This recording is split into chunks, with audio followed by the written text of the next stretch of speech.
어떻게 그리스도인 자녀들이 부모에게 효도를 할까? 몇 번에 걸쳐서 말씀을 나누도록 하겠습니다. 과거의 농경 시대에는 가정들마다 노동력이 필요했습니다. 그리고 부모의 오랜 농사의 기술은 자녀들에게는 필수적인 것이었고 또 그것을 배워야만 가업을 이어받을 수가 있었습니다. 그렇지만 지금 산업사의 시대에는 자식이 부모에게 특별한 기술을 배울 만한 게 없습니다. 거기다가 부모가 몸이라도 건강해야 되는데 몸이라도 불편하면 완전히 자식들에게 짐이 되고 마는 것입니다. 요즘에 부모가 자녀들에게 효도를 받아보기가 그렇게 쉽지 않은 시대를 살고 있습니다. 여름 나이 든 어른들이 곧잘 하시는 얘기가 있죠. 나이가 들더라도 돈을 많이 가지고 있어야 효도를 받는다. 그리고 한꺼번에 자식에게 물려주지 말라. 조금씩 나눠서 주어라. 그렇지 않으면 버림받는다. 이 얼마나 슬픈 얘기입니까? 효도의 순수한 개념, 그것이 바로 타락한 겁니다.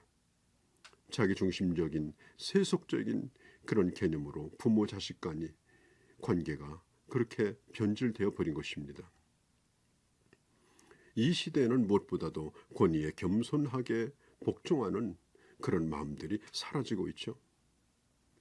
그래서 존경할 만한 어른을 찾는 것이 아니라 오히려 자기의 필요를 찾아줄 수 있는, 채워줄 수 있는 사람을 찾습니다. 자기 소원을 들어줄 사람을 찾습니다. 그래서 존경받을 만한 사람이 눈에 띄지 않습니다. 배고플 때 밥 사주고 필요할 때 돈 대주고 자기 욕심을 채워주는 사람이 우선 눈에 띄는 것이죠. 젊은이는 나이 든 사람의 지혜를 높이 여겨야 합니다. 그들에게는 깊은 지혜가 있습니다. 젊은이에게는 이상과 현실이지만 과거는 없습니다. 화려한 꽃은 펴있지만 지탱할 만한 뿌리가 아직도 약합니다. 지식은 많으나 지혜가 부족합니다.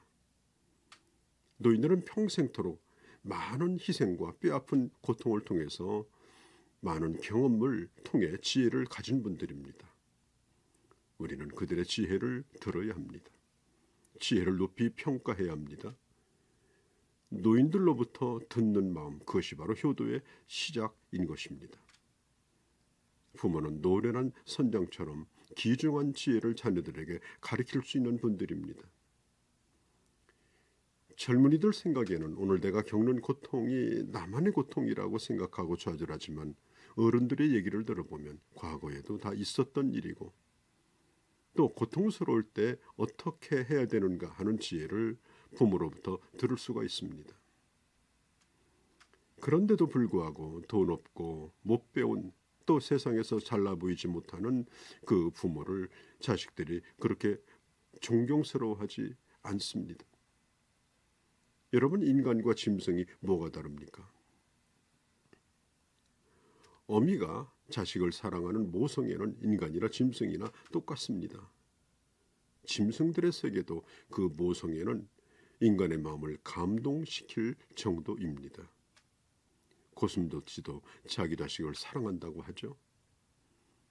그렇다면 인간에게 다른 점이 뭘까요? 짐승은 새끼 때 자식을 사랑합니다. 아주 어렸을 때 호랑이도 자기 새끼를 사랑합니다. 그러나 조금만 크면은 그대로 물러 달라듭니다. 그래서 결국은 그 자식은 부모를 떠나서 따로 자기 영역을 갖게 되는 것이 이것이 바로 동물의 세계 아닙니까? 사람도 덜 된 사람 가운데 그런 사람들이 있습니다. 모든 것을 부모에게 의존하던 어린 시절에는 부모를 그렇게 따라가고 또 부모를 사랑하겠노라고 크면 효도하겠노라고 그렇게 하지만 조금 크면 으르렁거리기 시작합니다. 부자지간에 만나며 싸웁니다. 이게 바로 짐승과 같은 모습이죠. 그 사람의 사람됨이라고 하는 것은 나이를 들면서 그 부모를 공경하고 세월이 가면 갈수록 그 부모를 더 깊이 사랑하는 데 있음을 아셔야 합니다. 오늘 성경은 우리에게 가르쳐 줍니다. 주 안에서 순종하라. 이것이 옳으니라. 여기서 옳다고 하는 말은 당연하다는 말입니다. 당연하다. 마땅한 일이다.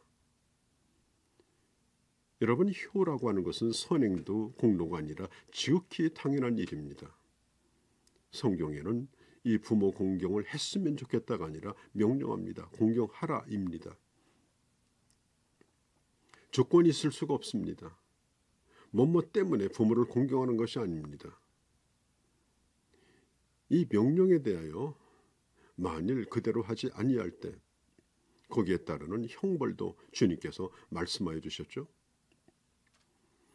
어떤 사람은 기독교는 돌아가신 부모에게 제사상 차려주지 않는다고 불효하는 종교라고 오해하는 사람도 있습니다. 사실 기독교만큼 부모 공경에 대하여 깊이 강조하는 사상이나 종교는 없습니다. 우리나라는 예로부터 효를 인간의 가장 중요한 덕목으로 지켜왔죠.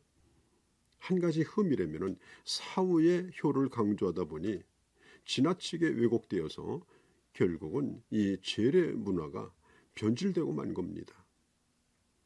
그리하여서 살아계실 때는 잘 돌보지 않다가 돌아가시면 장례식을 거창하게 치르고 무덤을 호화롭게 만들고 그리고 자기를 과시하는 겁니다.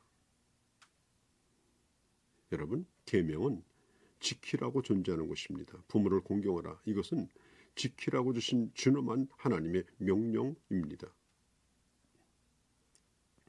그러니까 하나님을 섬기는, 하나님을 공경하는 사람은 반드시 부모도 공경하라고 하는 것입니다.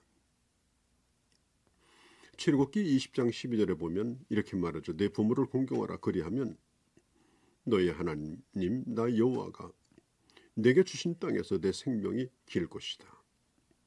레위기서 19장 3절에 보면 너의 각 사람은 부모를 경외하고 나의 안식일을 지키라. 나는 너의 여호와니라. 잠언 1장 8절 내 아들아 내 아비의 훈계를 들으며 내 엄미의 법을 떠나지 말라. 잠언 6장 20절 내 아들아 내 아비의 명령을 지키며 내 엄미의 법을 떠나지 말라. 잠언 30장 17절 이 계명을 어길 때 아비를 조롱하며 어미를 순종하지 아니하는 자의 눈은 골짜기의 까마귀에게 쪼이고 독수리 새끼에게 먹히리라고 경고하였습니다. 반면에 이 효도하는 자에게 주시는 하나님의 약속도 있습니다. 오늘 본문 2절 3절에 보면 이렇게 말하죠. 이것이 약속이 있는 첫 계명이니 이는 내가 잘되고 땅에서 장수하리라고 하셨습니다. 효행은 자녀의 마땅한 의무임에도 불구하고 그 의무를 다하는 자에게 주님은 복을 주겠다고 약속하여 주셨습니다. 우리가 부모를 공경하는 것은 부모가 불쌍해서 안쓰러워서 나보다 못한 사람을 긍휼히 여기는 그런 마음으로 해서는 안 됩니다. 또 내 친구를 대하듯이 수평적인 사랑으로 사랑하는 것도 안 됩니다. 우리가 부모를 공경하는 것은 부모를 지극히 높이는 마음으로 공경해야 합니다. 저 노인이 불쌍해서 또 오래도록 정들었으니까 이런 수준이 아닙니다. 존경과 순종을 겸한 그런 공경이어야 하는 것입니다. 여러분, 부모는 자식을 향하여 언제나 가진 뜻이 선하죠. 아무리 자식이 잘못된다 하더라도 그 자식이 잘못되기를 바라는 부모는 없습니다. 다윗이 자기 아들 압살롬이 반역하여서 자기를 죽이려고 했을 때 그는 신발도 신지 못하고 그는 도망을 쳐야 했습니다. 나중에 소식이 날라오기를 다윗의 부하에게 칼로 죽임을 당했다는 얘기를 듣고 다윗은 통곡하면서 차라리 내가 죽었으면 더 낫지 않았겠느냐라고 그는 고통스러워합니다. 이것이 바로 부모의 마음인 것입니다. 사랑하는 성도 여러분, 여러분들의 어머니가, 여러분들의 아버지가 그런 마음으로 여러분들을 키웠을 겁니다. 그러다 보니 나이도 먹고 몸이 안 아픈 것도 없게 되었죠. 이제는 몸도 부자연스럽습니다. 자식에게 줄 것이 없어서 늘 서러운 노인이 되어버리고 만 것입니다. 여러분, 부모의 은혜에 정말로 감사하는 여러분 되시기를 바랍니다. 그래야 이 땅에서도 하나님의 자녀됨을 보여주며 그리고 하나님 앞에 놀라운 칭찬과 상급을 받는 그런 주의 자녀들이 되어주시기를 바랍니다.